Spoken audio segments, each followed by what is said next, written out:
Filosofi pohon pisang. Tahukah kalian, pohon pisang pada awalnya adalah tumbuhan yang berasal dari Asia Tenggara.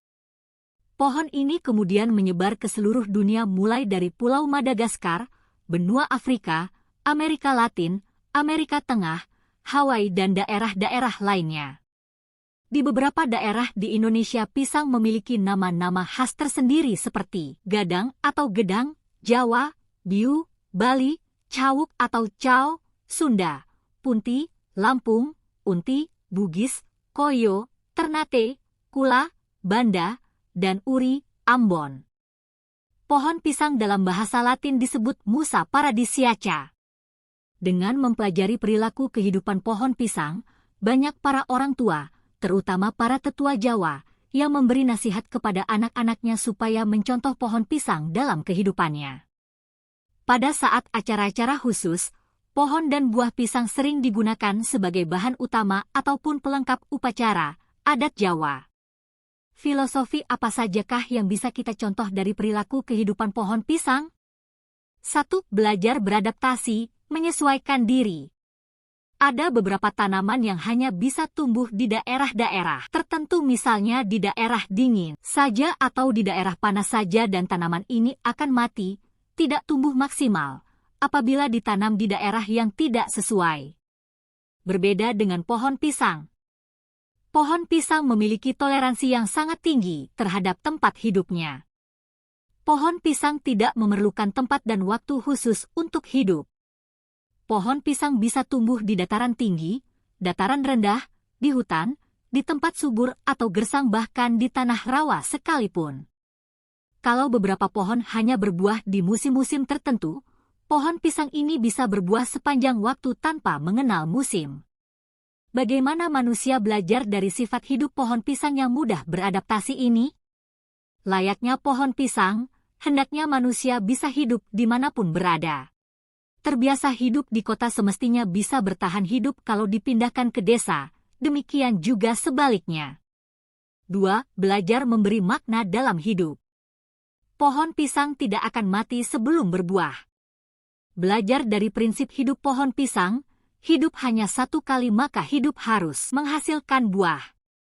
Demikian halnya manusia semestinya mengisi hidup yang hanya satu kali ini dengan sesuatu yang bermakna.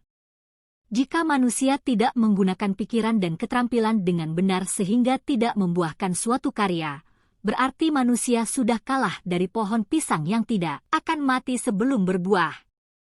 3. Belajar menyiapkan generasi penerus. Selama hidupnya pohon pisang dikelilingi tunas-tunas baru yang akan hidup bersama maupun meneruskan hidup atau menggantikan pohon pisang yang sudah berbuah dan mati. Sebelum pohon pisang mati, biasanya tunas-tunas baru, anak pohon pisang, akan tumbuh di sekitar pohon pisang sehingga pada saat pohon pisang yang tua mati sudah ada anak-anak pohon pisang yang akan menggantikannya. Bagaimana manusia memaknai pohon pisang yang sudah menyiapkan generasi penerus sebelum mati? Menyiapkan generasi penerus dalam hal ini tidak hanya diartikan sebagai manusia harus memiliki anak untuk menjadi ahli waris kekayaannya, namun dimaknai dalam arti luas. 4. Belajar pantang menyerah. Jika seseorang ingin memusnahkan pohon pisang, maka orang tersebut harus menebas batangnya sekaligus menghancurkan bonggolnya. Pohon pisang yang ditebang batangnya namun masih tersisa bonggolnya, maka pohon pisang itu masih akan hidup, muncul tunas-tunas baru dari bonggolnya. Bagaimana manusia belajar dari sifat pohon pisang yang pantang menyerah ini? Semestinya manusia juga tidak mudah menyerah dalam menghadapi tantangan hidup apapun. 5. Belajar ikhlas, tidak menyimpan dendam. Setelah pohon pisang bertahan hidup dan berbuah, pohon pisang pasti akan ditebas untuk mengambil buahnya. Proses pemotongan ini pasti sangat menyakitkan, namun pohon pisang tidak menyimpan dendam dan menyuruh anak-anaknya untuk tidak membalas dendam. Bagaimana manusia mengambil hikmah dari pelajaran ini? Marilah sebagai manusia kita meneladani pohon pisang yang tidak menyimpan dendam dalam hati sehingga bisa hidup dengan nyaman, tentram dan damai. 6. Belajar bermanfaat bagi sesama. Pohon pisang yang sederhana telah memberi contoh yang sangat besar bagi kehidupan manusia, yaitu bermanfaat bagi sesama.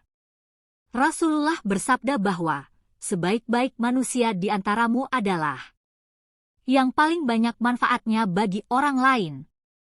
Pohon pisang memberi contoh yang sangat nyata, yaitu bahwa seluruh tubuh pohon pisang mulai dari akar, batang, daun, bunga sampai buahnya semuanya bermanfaat bagi manusia. Mari kita bahas lebih mendalam mengenai manfaat pohon pisang ini. Lanjut part 2.